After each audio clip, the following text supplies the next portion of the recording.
అయితే దేవుడి చేతిలో సృష్టించబడిన మనుషులు దేవతలుగా మార్పులనుకున్న పరిస్థితుల మధ్య, దేవుని చేతిలో తయారు చేయబడిన ఆ లూసిఫర్ దేవునితో సమానంగా మార్పులనుకున్న పరిస్థితుల మధ్య ఆయన ఆకారమందు మనుష్యునిగా కనిపించి మరణము పొందినంతగా అనగా శిలువ మరణము పొందినంతగా విధేయత చూపిన వాడే తన్ను తాను తగ్గించుకున్నాడు. యేసు తగ్గించుకున్నాడు అని చెప్పండి. మనమే తగ్గించుకోం. మనకు తగ్గించుకోవడం అంటే ఇష్టం ఉండదు.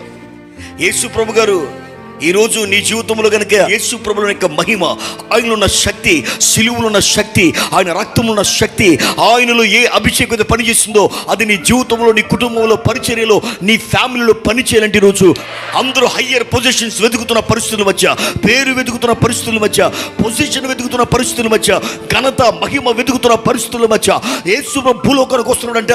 అన్ని పక్కన పెట్టి నాకు వద్దునేమి, నేను దాసుడిగా ఉంటాను, నేను తగ్గించుకుంటానంట. ఆయన హంబుల్ సిచ్యువేషన్కి వచ్చాడంట. ఆయన